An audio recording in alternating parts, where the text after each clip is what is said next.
வணக்கம். பிறரிடம் பகிர்ந்து கொள்ளக்கூடாத உங்களை பற்றிய சில விஷயங்கள் என்னன்னு உங்களுக்கு தெரியுமா?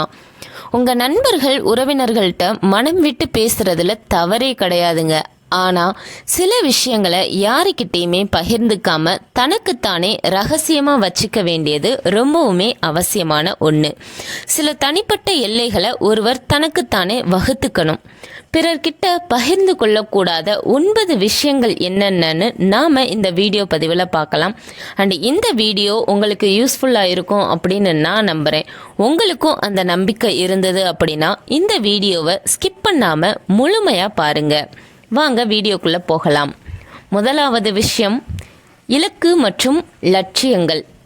ஒருவரோட வாழ்க்கையில் லட்சியம் அப்படிங்கிறது ரொம்பவுமே முக்கியமான ஒரு பகுதிங்க.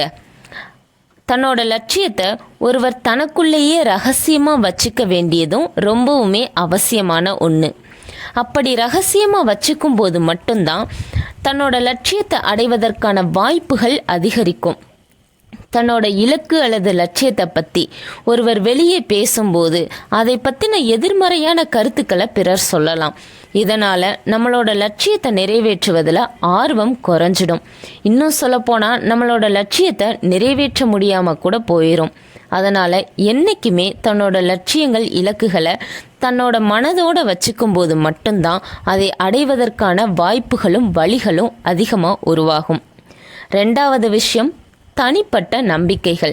தனிப்பட்ட நம்பிக்கைகள் பிறருக்கு கேலிக்குரியதாக இருக்கலாம். அதனால் என்றைக்குமே தன்னோட தனிப்பட்ட நம்பிக்கைகளை பிறர்கிட்ட சொல்லணும்னு அவசியமே கிடையாதுங்க. நம்ம மனசோட வச்சுக்கிட்டாலே போதுமானது. எனக்கு உதாரணத்துக்கு சொல்லணும்னா, எனக்கு ஒரு நம்பிக்கை இருக்குது. என்ன அப்படின்னு கேட்டிங்கன்னா, அணில் குட்டியை பார்த்தா எனக்கு நல்லது நடக்கும் அப்படின்னு சொல்லி நான் நம்புகிறேன். அதே மாதிரி நல்லதும் நடந்திருக்கு.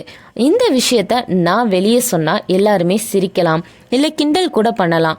ஆனால் எனக்கு நல்லது தானே நடக்குது. ஸோ என்னோட நம்பிக்கையை நான் என் மனசோட வச்சுக்கும் போது ரொம்பவுமே நல்லா இருக்கும். 3வது விஷயம், கடந்த கால மனக்கசப்புகள்.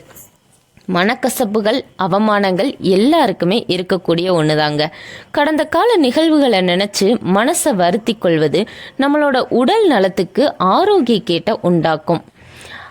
தன்னோட கடந்த கால மனக்கசப்புகளை பற்றி பிறர்கிட்ட பேசுவதால் யாருக்கும் எந்த நன்மையும் நடக்க போகிறது கிடையாதுங்க. அதனால் என்றைக்குமே தன்னோட கடந்த காலத்தை பற்றி வெளியில் சொல்லாமல் அப்படியே விட்டுறணும். அப்படியே விடும்போது மட்டும்தான் நம்மளோட லட்சியத்தை நோக்கி நம்மளால் முன்னேற முடியும். 4வது விஷயம், நல்ல செயல்கள்.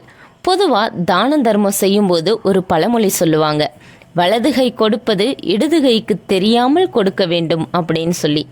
அதுபோல் பிறருக்கு உண்மையான அக்கறையின் பேரில் உதவி செய்யும்போது அதை பற்றி மற்றவங்க கிட்ட நம்ம பகிர்ந்துக்க வேண்டிய அவசியமே கிடையாதுங்க.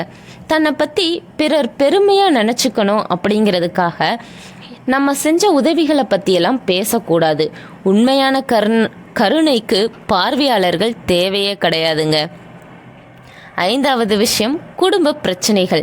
குடும்ப பிரச்சனைகள் சவால்களும் சிக்கல்களும் நிறைஞ்சதாக இருக்கலாம். குடும்ப பிரச்சனைகள் ஒருவரோட தனிப்பட்ட விஷயங்கள். அதனால் என்றைக்குமே தன்னோட குடும்ப பிரச்சனைகளை பற்றி மற்றவங்க கிட்ட விவாதிப்பது அவங்களோட தேவையற்ற ஆலோசனைகளும் தலையீடுகளுக்கும் வழிவகுக்கும். ஸோ என்றைக்குமே நம்மளோட குடும்ப பிரச்சனைகளை பற்றி நாம தான் தீர்வு முடிவு எடுக்கணுமே தவிர நம்மளோட பிரச்சனைகளை மற்றவங்களுக்கு சொல்ல வேண்டிய அவசியமும் கிடையாதுங்க. 6வது விஷயம், பயம். சிலருக்கு சில விஷயங்கள் குறித்து பயம் இருக்கலாம். அதை வெளியில் சொல்லக்கூடாது. ஏன்னா பயம் அப்படிங்கிறது ஒருவரை பலவீனப்படுத்தும். பிறர் அந்த பயத்தை வச்சு மிரட்டவோ அல்லது கேலி கிண்டல் செய்து அவங்களோட மனசை காயப்படுத்தவோ கூடும். பயம் அதிகமாக இருந்தால் தகுந்த நிபுணரை அணுகி சிகிச்சை எடுத்துக்கணும். நம்மளோட பயத்தை போக்கக்கூடிய வழிகள் என்னென்னு சிந்திச்சு அந்த வழிகளை ஃபாலோ பண்ணும்போது நம்ம கொஞ்சம் கொஞ்சமாக நார்மலாக மாறிடுவோம். 7வது விஷயம், உடற்பயிற்சி முறைகள். ஆரோக்கியத்தை பேணுவதற்கு உடற்பயிற்சி செய்கிறது அப்படிங்கிறது ரொம்பவுமே அவசியமான ஒன்று. ஒருவருடைய ஆரோக்கியம் மற்றும் உடற்பயிற்சி முறைகள் பிறருக்கு பயனளிக்காது, தனிப்பட்ட முறையில் அர்ப்பணிப்பு உணர்வோட உடற்பயிற்சி செய்வதை பற்றி பிறர்கிட்ட பகிர வேண்டிய அவசியம் கிடையாது. தன்னோட உடலை நாம் நல்லா வச்சுக்கணும் அப்படிங்கிறதுக்காக செய்யக்கூடிய உடற்பயிற்சிகள் பற்றி மற்றவங்க கிட்ட பேசுறதுனால நமக்கு என்ன பலன் கிடைக்க போகுது? உடலுக்கு ஆரோக்கியம் தரக்கூடிய உணவுகளை மட்டும் எடுத்துக்கணும். 8வது, நிதி நிலைமை. ஒருவர் செல்வந்தராக இருந்தாலும் ஏழையாக இருந்தாலும் தன்னோட நிதி நிலைமையை பற்றி மற்றவங்க கிட்ட பகிர்ந்து கொள்வது சிக்கலுக்கு வழிவகுக்கும். பணக்காரராக இருந்தால் தன்னோட நிதி நிலைமை பற்றி வெளியில் சொல்லும்போது பிறர் பொறாமைப்படுவாங்க. நம்பத்தகாத எதிர்பார்ப்புகளை உருவாக்கி கடன் கூட கேட்பாங்க. அதே போல் பண வசதி இல்லை அப்படின்னு தெரிய வரும்போது இழிவாக நம்மளை நடத்துவாங்க. ஸோ என்றைக்குமே நம்மளோட நிதி நிலைமை அப்படிங்கிறது நமக்கு தனிப்பட்ட விஷயம். அதை விவேகத்தோடு நிர்வகிக்க வேண்டியது ரொம்பவுமே அவசியமான ஒன்றுங்க. 9வது விஷயம், முக்கியமான முடிவுகள். வாழ்க்கையில் எடுக்க போகும் முக்கியமான முடிவுகளை பற்றி என்றைக்குமே பிறர்கிட்ட பகிர்ந்து கொள்ளக்கூடாது. பிறர்கிட்ட பகிர்ந்து கொள்வதும் தேவையில்லாத ஒரு விஷயம். வாழ்க்கையில் எதுவும் ரொம்பவுமே இலகுவாக கிடைப்பது கிடையாது. எளிமையாக நமக்கு வாழ்க்கையில் எதுவுமே கிடைச்சிடாது. ஒவ்வொன்றையும் வாழ்க்கையில் நமக்கு கிடைக்கக்கூடிய ஒவ்வொன்றையும் சிரமப்பட்டு தான் நாம் பெறணும். வாழ்க்கையை மாற்றப்போகும் முக்கிய முடிவுகளை கூட பிறர்கிட்ட பகிர்ந்து கொள்ள வேண்டாம். உங்களுக்கு என்ன தோணுதோ அதை நீங்கள் செய்யுங்க. அண்டு நான் சொன்ன இந்த விஷயங்கள் எல்லாமே உங்களுக்கு யூஸ்ஃபுல்லாக இருக்குது அப்படின்னு நீங்கள் நினச்சிங்கன்னா நம்ம வீடியோவுக்கு ஒரு லைக் பண்ணிடுங்க.